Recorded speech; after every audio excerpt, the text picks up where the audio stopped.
حضور صلی اللہ علیہ وسلم کے پاس ایک مہمان آ گئے رات کے وقت میں. جب وہ آئے تو حضور نے پوچھا کھانا کھانا ہے؟ تم نے کہا کھانا ہے. جھوٹ اور بھوک کو جمع کرنا منع ہے. کہا جی کھانا ہے.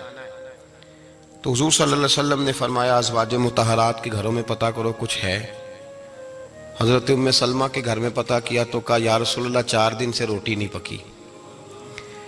حضرت زینب سے پوچھا تو کہا حضور کئی دن سے چولہا ہی نہیں جلایا. حضرت عائشہ صدیقہ، حضرت میمونہ، حضرت سودا، تمام گھروں سے بظاہر یہ 2 جہاں کے شاہ ہیں پر پاس کچھ رکھتے نہیں. 2 جہاں کی نعمتیں ہیں ان کے خالی ہاتھ میں. ہر چیز ہے پر فقر اختیاری ہے. کوئی شے نہ ملی تو نبی پاک صلی اللہ علیہ وسلم نے مسجد میں اعلان کیا، فرمایا کون ہے جو میرے مہمان کو روٹی کھلائے؟ ان لفظوں کا حسن کوئی حسن والا ہی سمجھ سکتا ہے. فرمایا کون ہے جو میرے مہمان کو کھانا کھلائے؟ تو ایک صحابی لے گئے اور اٹھے وہ صحابی جو صحابہ میں غریب تھے، ایک انصاری جو غریب آدمی تھے. بہت زیادہ امیر آدمی اللہ کی راہ میں خرچ نہیں کر پاتا، اس کے لیے مشکل ہو جاتا ہے. اس کے لیے بہت امیر آدمی جو ہوتا ہے نا، وہ جتنا زیادہ امیر ہوتا ہے نا اتنی دیوار اس کے گرد کھڑی ہو جاتی ہے پیسوں کی، مشکل ہو جاتا ہے اس کے لیے. غریب آدمی کھڑے ہوئے. اگرچہ میرے محبوب کے غلاموں میں جو بڑے امیر تھے وہ بھی خرچ کرنے میں بڑے آگے تھے. حضرت عثمان غنی رضی اللہ تعالیٰ عنہ، حضرت عبد الرحمن ابن عوف، حضرت ابو بکر صدیق رضی اللہ. لیکن یہ غریب آدمی کا حضور میں لے جاؤں گا، میں لے کے جاؤں گا. اور یہ بخاری مسلم ہے. حضور نے فرمایا لے جاؤ. وہ اب صحابی گھر لے گئے اور بیوی سے مشورہ کیا. بات پہ غور کرنا، ہر چیز کی بھوک دیکھی جا سکتی ہے، بچوں کی نہیں دیکھی جا سکتی. وہ انصاری حضور کے مہمان کو گھر لے گئے، جا کے بیوی سے مشورہ کیا. کہا بھلی مانس گھر میں کچھ ہے؟ تو اس نے کہا تھوڑا سا بچوں کے لیے کھانا رکھا ہے. بچوں کے لیے. بچے تو بزدل کر دیتے ہیں، بچے تو آدمی کو بزدل کر دیتے ہیں، بچے تو مار دیتے ہیں، کلیجہ پھٹ جاتا ہے بچہ بھوکا ہو تو، نیند ہی نہیں آتی. اب صحابی اپنی بیوی سے کیا کہتے ہیں؟ کہتے ہیں بچوں کو بہلا کے سلا دے. اور رسول اللہ کے لیے نہیں، رسول اللہ کے مہمان کے لیے. بھئی نبی پاک کے لیے نہیں، حضور کے. تجھ سے در در سے سگ اور سگ سے ہے مجھ کو نسبت. میری گردن میں بھی ہے دور کا پٹکا تیرا، تجھ سے در در سے سگ سگ سے ہے مجھ کو نسبت. لمبی بات ہے. کہ بچوں کو سلا دو. بی بی نے بچوں کو سلا دیا تو میاں بیوی کا مشورہ ہوا کہ مہمان کے ساتھ بیٹھ کے روٹی کھانا بھی سنت ہے. تو اب مہمان کے ساتھ بیٹھ کے کھانا بھی ہے تو کھانا ہے 1-2 آدمی کا. اب خاوند اپنی بیوی کو تیار کرتا ہے کہ میں بھی کھانے پہ بیٹھ جاؤں گا، تو بھی بیٹھ جانا. اور جب مہمان کھانے میں ہاتھ ڈال لے تو اٹھنا، کہنا او ہو دیا تو صحیح کیا ہی نہیں، ابھی بجھ جائے گا. اور جا کے دیا بجھا دینا. ہم ہاتھ ہلاتے رہیں گے، مہمان روٹی کھاتا رہے گا. اور یار اس درد کو، اس کیف کو سمجھو. گھر میں بچے بھی بھوکے، بچوں کی ماں بھی بھوکی، بچوں کا باپ بھی بھوکا. دسترخوان پہ روٹی لگ گئی، روٹیاں چن ڈالی. بی بی اٹھی کہنے لگی او ہو چراغ تو صحیح کیا ہی نہیں، یہ تو بجھ جائے گا. حوصلے مند بی بی جس نے بچے بھوکے سلا دیے. وہ بھوکے سوئے ہوئے بچوں کی بھوکی اماں اٹھی اور اپنے خاوند کی تابع داری میں اٹھی. میں گڈی تے ہتھ ڈور سجن دے، وہ جنج رکھے اونج رہنا ہے. اٹھی اور اس نے نہ دیا ٹھیک کرنے کے بہانے بجھا دیا. مہمان روٹی کھاتا رہا اور رسول اللہ کے نوکر قربانی دیتے رہے. وہ روٹی کھا کے سیر ہو کے بستر بچھایا تو سو گیا. یہ میاں بیوی ساری رات بچوں کی طرف دیکھتے رہے اور غور کرتے رہے اور راضی رہے کہ ہم نے حضور کا فریضہ نبھایا ہے. قربان جاؤں محبوب پہ، بے خبر ہو جو غلاموں سے وہ آقا کیا ہے. وہ صحابہ وہ اگر قربانیاں دیتے تھے تو جو اعزاز ملتا تھا وہ بھی بڑا شان والا ہے. صحابی کہتے ہیں میں فجر کی نماز پڑھنے مسجد آیا، پہلا قدم رکھا تو میرے کریم بولے. حضور نے فرمایا رات جو تو نے اور تیری بیوی نے عمل کیا ہے خدا کو بھی بڑا پسند آیا ہے، محمد مصطفیٰ کو بھی بڑا پسند ہے.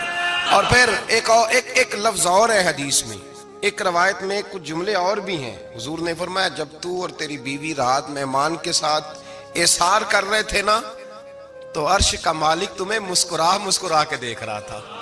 رب تمہیں دیکھ کے مسکرا رہا تھا، رب تمہیں دیکھ کے مسکرا، تر دامنی پہ شیخ ہماری نہ جائیے، ہم دامن نچوڑ دیں تو فرشتے وضو کریں۔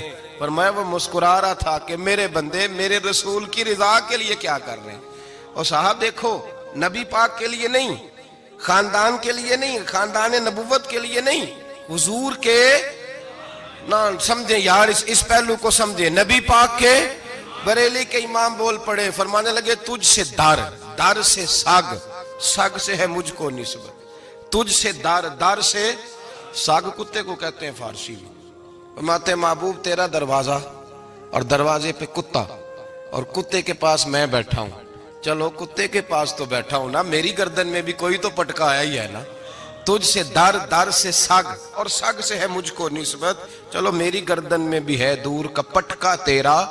قرآن مجید بول اٹھا، رب کریم نے فرمایا حبیب یہ تیرے غلام وہ ہیں کہ وَيُقْصِرُونَ عَلَىٰ أَنفُسِهِمْ وَلَوْ كَانَ بِهِمْ خَصَاصَةٌ، فرمایا ان کا حال یہ ہے کہ جس چیز کی شدید حاجت ہوتی ہے وہ بھی اپنے بھائیوں پہ قربان کر دیتے ہیں، وہ دے دیتے ہیں تیرے نام پہ۔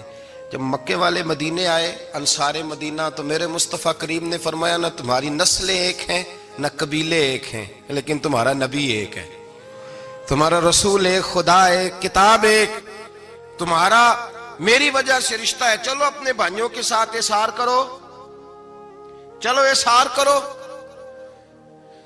اگر کسی کے 2 مکان تھے تو اس نے ایک اس کو دے دیا جو مکے سے آیا تھا، 2 باغ تھے تو ایک دے دیا، کسی کے پاس ایک تھا تو آدھا بانٹ کے دے دیا، ہر چیز تقسیم کر دی۔ حالات بدل جاتے ہیں، حالات بدل جاتے ہیں۔ تلک الایام نداولها بین الناس، اللہ لوگوں کے درمیان دن بدل دیتا ہے، حالات بدل گئے، بڑا مال غنیمت آیا، بنو نزیر کا علاقہ فتح ہوا تو میرے رسول پاک صلی اللہ تعالی علیہ وسلم نے انصار مدینہ کو اکٹھا کیا، فرمایا بھئی مال اب بڑا آ گیا ہے، 2 باتیں، یہاں تو اس طرح کرتے ہیں کہ میں ان کو کہتا ہوں جو مکے سے آئے تھے کہ جتنی تمہاری جائیدادیں باغ انہوں نے لیے ہیں واپس کر دیتے ہیں تمہیں، اور جو مال آیا ہے وہ بھی تم میں سے آدھا آدھا دونوں کے درمیان بانٹ دیتے ہیں، یا جیسے تمہارا دل چاہے، تمہارے مال بھی واپس کرتے ہیں اور جو وہاں سے مال آیا وہ تمہارے بیچ بانٹ دیتے ہیں، یا اگر تم کہو تو یہ مال ان کو دے دیتے ہیں مہاجرین کو، اور تمہیں تمہارے مال واپس مل جاتے ہیں۔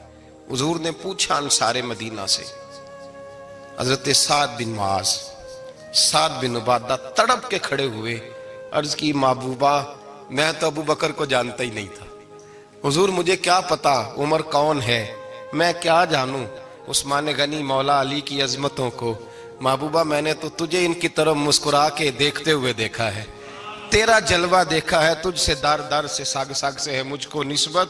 یا رسول اللہ صلی اللہ علیہ وسلم ہم سے مشورہ نہ کریں، آپ اس طرح کریں جو جائیدادیں ہم نے انہیں دی ہیں وہ بھی ان کے پاس رہنے دیں، اور جو مال آیا ہے وہ بھی ان میں تقسیم کر دیں، اس لیے کہ ہمیں تو بس اتنا پتہ ہے کہ یہ آپ کے غلام ہیں، آپ کے نوکر ہیں، ہمیں اس سے زیادہ کسی چیز کے کوئی غرض، بس آپ کے غلام ہے، بات ختم ہو گئی۔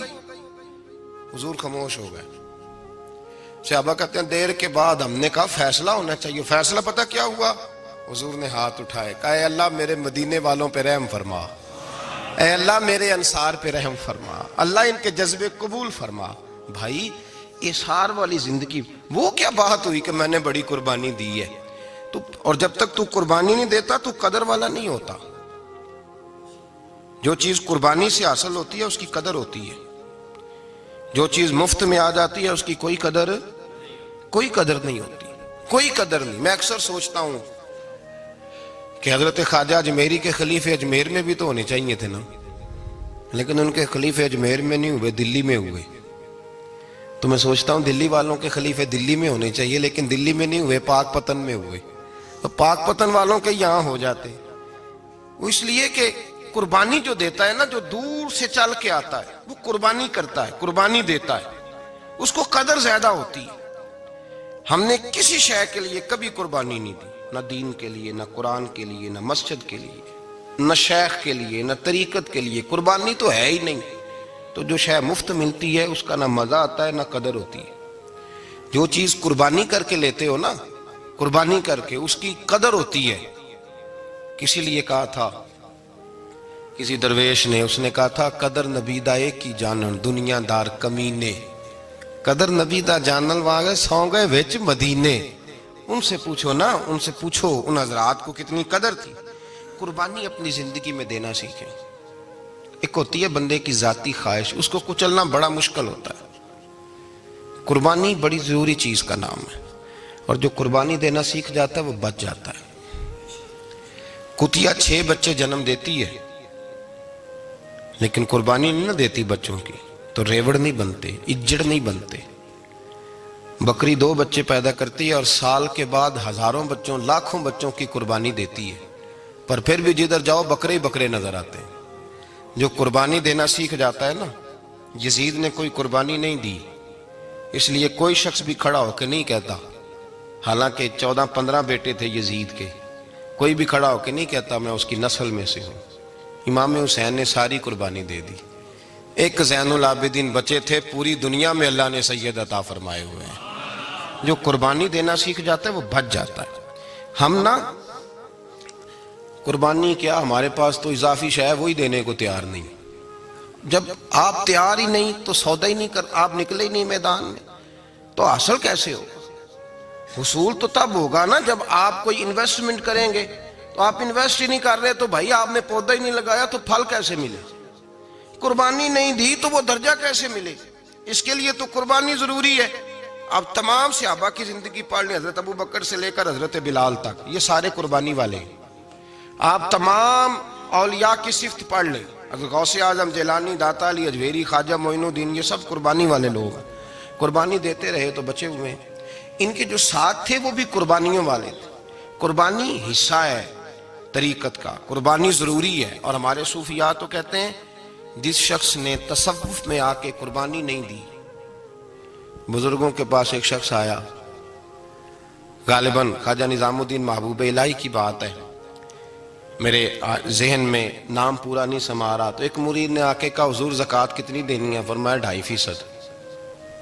تھوڑی دیر کے بعد حضرت نصیر الدین چراغ دہلوی آ گئے، کہا حضور اللہ کے راستے میں کتنے دینے ہیں؟ فرمایا 50%. ایک ساتھی قریب بیٹھا تھا، اس نے کہا پہلے کے لیے 2.5% کا فتویٰ تھا، اس کو کہہ دیا دے دے. چند منٹ گزرے تو حضرت امیر خسرو بھی آ گئے، کہا حضور زکوٰۃ کتنی دینی ہے؟ فرمایا جو ہے سارا ہی لے آ، تیری 100% ہے. تو وہ ساتھی جو قریب بیٹھے تھے اس نے کہا بابا فتوے علیحدہ علیحدہ ہیں. فرمایا فتویٰ ایک ہی ہے، بندے علیحدہ علیحدہ ہے. فتویٰ ایک ہی ہے، مجھے پتہ ہے کون کتنے دے سکتا ہے. وہ جس کو میں نے 2.5% کہا ہے وہ بھی جا کے حساب کتاب کرے گا، اس نے 2.5 بھی پورا نہیں دینا. فرمایا جس امیر خسرو کو میں نے کہا نا سارا لے آ، اس کا دل کرے گا میں اپنا مکان بھی توڑ کے لے آؤں. میں نے فتویٰ ایک ہے، بندہ دیکھ کے بات کی ہے. بھائی قربانی نہیں ہے، اظہار ہی نہیں ہے، جذبہ ہی نہیں ہے، ہمارا مزاج ہی نہیں ہے. لیکن نا یہ اب ایک تو شریعت کی قربانی ہے نا، یہ تو اس پہ بھی لوگ بڑا سوچیں گے، اس پہ بھی لوگ بڑا سوچیں گے. فتوے پوچھتے پھریں گے کہ جی میرے اوپر تو ابھی میں نے تو 15,500 قرضہ دینا ہے، دوں کہ نہ دوں، کون سی دوں؟ فتوے پوچھیں گے. دینے کی دفعہ فتوے پوچھیں گے اور لینے کی دفعہ چھٹی، جو آتا ہے آنے دو. کبھی لینے کی دفعہ بھی فتویٰ پوچھنا صاحب کہ یہ مجھے اتنا مال آ رہا لے لوں کہ نہ لوں. وہ لے لیا، قابو کر لیا. جب دینے کی باری آئی تو فتویٰ احصار کریں. اور احصار صفت ہے مسلمان کی، یہ احصار کرنے لگتا ہے تو بچنے لگ جاتا ہے، اس کا فائدہ ہونے لگ جاتا ہے. قربانی دینے لگ جاتا ہے تو بچ جاتا ہے. کسی نے کہا تھا سن اے مسلمان، یہ نکتہ فیض قرآنی میں ہے، عظمت و اسلام اور مسلم صرف قربانی میں ہے. اگر تو جینا چاہتا ہے تو قربان ہو، اپنے مزاج میں قربانی. اور ایک عیسائی اسکالر تھا امریکہ کا، صرف ایک حدیث پڑھ کے مسلمان ہو گیا، کلمہ ہی پڑھ گیا. حدیث کیا ہے؟ جنگ یرموک ہے. تو 7 صحابہ زخمی ہیں، چور چور زخموں سے لیٹے ہوئے، گرمی بڑی شدید ہے. العطش العطش، پیاس پیاس پیاس پکارے ایک صحابی. ایک آدمی دوڑا دوڑا آیا، پانی کا برتن ہاتھ میں ہے، اس کے منہ کے قریب پانی کیا تو قریب ایک اور زخمی نے کہا میں بھی پیاسا ہوں. زخموں سے چور چور شخص نے، میدان میں پڑے ہوئے آدمی نے کہا یار پہلے اسے پلا دو، وہ زیادہ پیاسا ہے. وہ کہتا ہے میں جب اس کے پاس گیا، اس کو پانی دینے لگا تو ایک آدمی قریب سے اور بولا یار میرے تو زبان پہ زخم ہے، دوڑ کے آؤ، بڑی پیاس ہے۔ کہتا میں نے پانی کا کٹورا اس کے قریب جو کیا تو چوتھا بول پڑا۔ میں اس نے کہا ادھر لے جاؤ یار، میرا گزارا ہو جائے گا، کام چل جائے گا۔ وہ کہتا پانچواں بول پڑا تو چوتھے نے انکار کر دیا، میں نہیں پیوں گا، پہلے اس کے پاس لے جاؤ۔ کہتا حد ہو گئی۔ ساتویں تک میں آیا، اور جب میں ساتویں تک آیا تو پہلے نے پھر چیخ ماری۔ تو فرماتے ہیں وہ ساتواں کہنے لگا نہیں ادھر لے جا یار، اس کو پیاس زیادہ لگی ہوئی ہے۔ کہتے ہیں جب میں اس تک گیا تو وہ جام شہادت نوش کر چکا تھا۔ پلٹ کے دوسرے کے پاس آیا تو وہ بھی فوت ہو گیا۔ تیسرے کے پاس آیا تو وہ بھی رب کریم کی بارگاہ ناز میں حاضر ہو گیا۔ ساتوں شہید ہو گئے۔ تو پانی کا کٹورا میرے ہاتھ میں رہا۔ میں کبھی آسمان دیکھتا، کبھی زمین دیکھتا، کبھی پانی دیکھتا، کبھی میں ان 7 شہیدوں کے چہرے دیکھتا۔ پھر دل میں خیال آیا یہ تو گردنیں کاٹنے والے تھے، یہ تو ایک دوسرے کو قتل کرنے والے تھے، یہ تو خون پینے والے تھے۔ آج یہ سارے اس لیے کر رہے ہیں کہ سارے محمد عربی کے غلام بن گئے، رسول اللہ صلی اللہ علیہ وسلم کے نوکر بن گئے۔ وہ کہتا میں نے حدیث پڑھی تو میں مسلمان ہو گیا۔ میں نے کہا یہ جذبے دنیا دار بندہ پیدا نہیں کر سکتا، یہ جس نے جذبہ پیدا کیا ہے وہ اللہ کا سچا رسول ہے۔ میرے بھائی اظہار کا مزاج پیدا کریں۔ قربانی تو نہیں رہی معاشرے میں، اظہار ہی تو نہیں ہے۔ ہم روایتیں پڑھتے ہیں، سنتے ہیں، لیکن آپ یقین کریں پنکھے کے نیچے مسجد میں ایک دوسرے کو جگہ دینے کو تیار نہیں۔ پھر پنکھا ہے نا چل رہا ہے تو کوشش ہے کہ مجھے عین اس جگہ ملے جہاں پنکھا چل رہا ہے۔ اتنا بھی اظہار کرنے کو لوگ تیار نہیں، اتنا بھی۔ اور درجے بڑے بڑے لینے چاہتے ہیں، بڑے بڑے درجے۔ وہ ہمارے پاس لوگ آتے ہیں، 2-4 لفظ لکھے ہوتے ہیں نا نام کے ساتھ، کوئی علامہ لکھ دیتا ہے، کوئی پیر صاحب لکھ دیتا ہے، تو لوگ بڑی باتیں پوچھ لیتے ہیں۔ کئی دفعہ آ کے پوچھتے ہیں میرا زیارت کرنے کو دل کرتا ہے۔ میں کہتا ہوں یار تو نے آخری سیڑھی پہ پیر رکھ دیا ہے، بالکل آخری پہ۔ دل تو تیرا جس چیز کو کرے گا تو وہ کرنے لگ جائے گا۔ پہلے شروع تو حضرت جنید بغدادی رحمت اللہ تعالی علیہ، وہ دریا کنارے کھڑے تھے تو آپ دریا کے اندر پیر رکھا آگے جانے کے لیے۔ یہ اعلیٰ حضرت نے لکھا ہے واقعہ ملفوظات شریف میں۔ دریا پار کرنے کے لیے پیر رکھا تو ایک شخص کہنے لگا حضور مجھے بھی ساتھ لے لیں۔ آپ نے فرمایا میں دریا پار کروں گا تو اس طرح کرنا، میرا کرتا پکڑ لے اور یا جنید یا جنید کہنا شروع کر دے۔ یا جنید یا جنید، اس پہ فتویٰ بھی لگ جاتا ہے، پر کیا کرے، اب مسئلہ تو صحیح ہے نا۔ تو پیر میرا پیچھے سے کرتا پکڑ لے اور یا جنید کہا ہے۔ وہ کہتا ہے پیر رکھا نا حضرت نے پانی میں تو میں بھی پیچھے۔ تو حضرت جنید بغدادی کیا کہتے ہیں یا رحمان یا اللہ، یا رحمان یا اللہ، وہ خود یہ پڑھ رہے ہیں اور مجھے لگایا یا جنید پہ۔ کہتے ہیں دریا میں وہ بھی چلنے لگے تو میں بھی، یوں لگا جیسے پکے فرش پہ چل رہے ہیں۔ کہتے ہیں تھوڑا سا گزرا تو میں نے کہا بابا خود یا رحمان یا اللہ کہہ رہا ہے اور مجھے یا جنید پہ لگایا ہوا ہے، تو چلو میں بھی یا رحمان یا اللہ پڑھتا ہوں۔ کہتے ہیں میں نے یا رحمان یا اللہ کہا تو میں ڈوبنے لگ گیا، دریا میں ڈوبنے لگا۔ تو حضرت فرمانے لگے تجھے کہا نا یا جنید کہہ، کہتے پھر یا جنید کا تو پھر اوپر آ گیا۔ تھوڑا اور جا کے اب شیطان باز تو آتا نہیں، الذی یوسوس فی صدور الناس، یہ جاتا تو دل تک ہے نا، باز تو آتا نہیں۔ دن میں 36 دفعہ تو مشورہ دیتا ہے کہ سیدھی نماز پڑھو، یہ کس چکر میں لگ گئے، روز تو تقریر کرتا ہے۔ کہتا پھر دل میں وسوسہ آیا تو پھر میں نے جا کے کہا کہ یہ مجھے خود یا رحمان یا اللہ اور میں یا جنید۔ پھر میں نے کہا یا رحمان یا اللہ تو پھر ڈوبنے لگا۔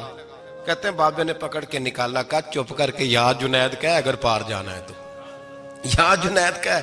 کہتے کنارہ آ گیا تو میرے دل میں خود ہی تھی، وسوسہ تھا کہ بابا تو یا رحمان یا اللہ کہے تو ترے، میں کہوں تو ڈوبے۔ میرے دل میں وسوسہ تھا۔ اللہ والے ادھار تو رکھتے ہی نہیں نا، جو بات دل میں آتی ہے وہ بیان پہلے کر دیتے ہیں، ادھار تو ہے ہی نہیں ان کے ہاں۔ وہ تو کہتے ہیں تجھے بولنے کی گنجائش ہی نہیں دیں گے، تیرے سوال دل میں ہوگا جواب ہماری زبان پہ ہوگا۔ یہ تو چکر ہی نہیں نا، بالکل کوئی کھاتا ہی نہیں۔ رب کریم کا بندہ تو بات ہی وہ کرتا ہے جو کو دل میں لے کے آتا ہے۔ فرماتے ہیں جیسے ہی میرے دل میں یہ وسوسہ تھا، حضرت جنید بغدادی رحمت اللہ تعالی علیہ باہر نکل گئے تو پلٹ کے میری طرف دیکھا اور مسکرا کے فرمانے لگے بیٹا جنید تک تو پہنچ لے، اللہ تو ابھی بڑی دور ہے، ابھی جنید تک تو پہنچ جا، ابھی تو جنید تک نہیں پہنچا، ابھی تو میرے تک تو پہنچ جا، اللہ تو ابھی بڑی دور ہے، تو ڈائریکٹ ہی وہاں تک جانے لگا ہے۔ شروع تو ہو ابھی، تو یہاں لوگ سیدھا ہی آ کے کہتے ہیں زیارت کرنی ہے۔ مجھے ایک صاحب کہنے لگے جی میں نے ایک پیر صاحب کے بارے میں سنا ہے ان کی بیعت ہوتے ہی بندے کو نبی پاک کا دیدار ہو جاتا ہے۔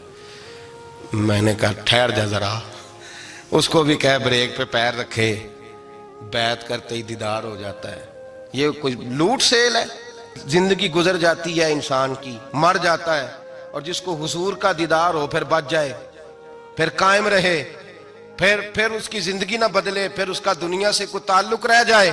یہ پوچھ ابو بکر صدیق سے جنہیں دیدار ہوا تھا، جب دیدار ہوا تو یار رہا ہے، باقی کوئی شے بھی نہیں رہی، پھر محبوب رہے اور کچھ بھی نہیں بچتا۔ تو وہ کس طرح کا ہے جو دیدار بھی کراتا ہے اور پھر کہتا جاؤ دکان بھی کھول لو جا کے؟ یہ کیسی بات؟ وہ ایک منزل ہے، وہ اپنی جگہ پہ آ کے آتی ہے، اور یہی بہتر ہے کہ پردوں میں وہ پردہ پوش رہے۔ وہ اگر پردے اٹھا دے تو کسے ہوش رہے؟ پھر مشکل ہو جاتا ہے معاملہ، مشکل ہو جاتا ہے۔ تو بھائی یاد رکھیں، قربانی دینا سیکھیں، اثار کرنا سیکھیں، اور صفر سے شروع کریں۔ زندگی میں ہم لینے کے چکر میں پڑ جاتے ہیں تو نقصان اٹھاتے ہیں۔ عقل کے گھوڑے کم دوڑائیں، محبت کے ساتھ عمل زیادہ کریں، دماغ کا استعمال کم کریں اور عمل زیادہ کریں، زیادہ عمل کریں، ورنہ شیطان تو نماز بھی نہیں پڑھنے دے گا۔ وہ تو کہے گا کہ جناب چلو ٹھیک ہے اللہ نے معاف ہی کر دینا ہے نا، وہ تو کچھ بھی نہیں کرنے دے گا۔ دماغ کا استعمال کم کریں اور عمل زیادہ کریں، جد و جہد زیادہ کریں، اظہار کریں، قربانی کریں، اپنی زندگی میں کریں، کسی کے لیے کچھ اظہار کریں، کسی کو کچھ دیں۔ یہ جو ہم اولاد کے لیے قربانی دیتے ہیں نا، تو یہ قربانی نہیں ہوتی، یہ لالچ ہوتا ہے، یہ سودا ہے۔ پتہ ہے آپ کو یہ سودا ہے؟ ہم بچپن میں ان کی خدمت کریں گے، یہ بڑھاپے میں ہماری خدمت کریں گے، تو یہ تو تجارت ہے، یہ کوئی اصول نہیں۔ میرے بچے بڑے ہو گئے تو مجھے خیر صلی اللہ، یہ تجارت ہے بھائی، یہ تجارت ہے، یہ قربانی نہیں، تو تجارت ہے۔ یہ آپ جو کر رہے ہیں یہ تو کمیٹی ڈال رہے ہیں آپ، اور چونکہ نیت یہ ہوتی ہے خدمت کی، تو پھر نصیب والوں کو خدمت ملتی ہے، قسمت والوں کو ملتی ہے۔ ورنہ بچے کہتے ہیں ابا جی ٹھیک ہے آپ نے ہماری خدمت کی تو سارے کرتے ہیں، آپ نے کوئی نوکی تھوڑی کی ہے، چھٹی آپ وہاں بیٹھیں، چائے ملے گی وقت پہ پہنچے گی، لیکن آپ مداخلت نہ کریں کسی چیز کے اندر، تجارت نہ کریں، اظہار کریں، قربانی کریں۔ ہمارے صوفیاء یہ کہتے ہیں اولاد سے بھی توقع نہ کرو خدمت کی، نہ توقع کرو، بس یہ کہو کہ میرا رب مجھے بڑھاپے۔ دیکھیں نا نبی پاک صلی اللہ علیہ وسلم نے دعا مانگی، اے اللہ ارذل العمر ہونے سے بچا، عمر کے اس حصے سے بچا جس میں دوسروں پر انسان بوجھ بن جاتا ہے، دعا مانگ۔ تو یہ لالچ بھی نہ کبھی زندگی میں رکھیں کہ میری فلاں آدمی خدمت کرے گا، یہ لالچ بھی برا ہے، اس پر بھی توجہ نہ کریں۔ اپنی دنیا آپ پیدا کر اگر زندوں میں ہے، سر آدم ہے، ضمیر کن فکاں ہے زندگی، یاد رکھیں۔ ہوش آنے سے لے کر اپنا یہ ذہن بنا لیں کہ میں آج سے اپنے آپ کو خود چلاؤں گا، میں سایہ دوں گا، بھکاری مان کے کبھی کسی سے سہارا مانگوں گا نہیں، سہارا دیں، کسی کے لیے قربانی دیں، اظہار کریں، جد و جہد کریں۔ جو چیز آپ کے بس میں ہے وہ تو ہے، جو بس میں نہیں اس میں بھی کوشش کرنے کی آپ کوشش کریں، تگ و دو کریں۔ قربانی سے انسان سنور جاتا ہے، بن جاتا ہے۔ اللہ تبارک و تعالی ہمیں سنورنے اور بن جانے کی توفیق عطا فرمائے۔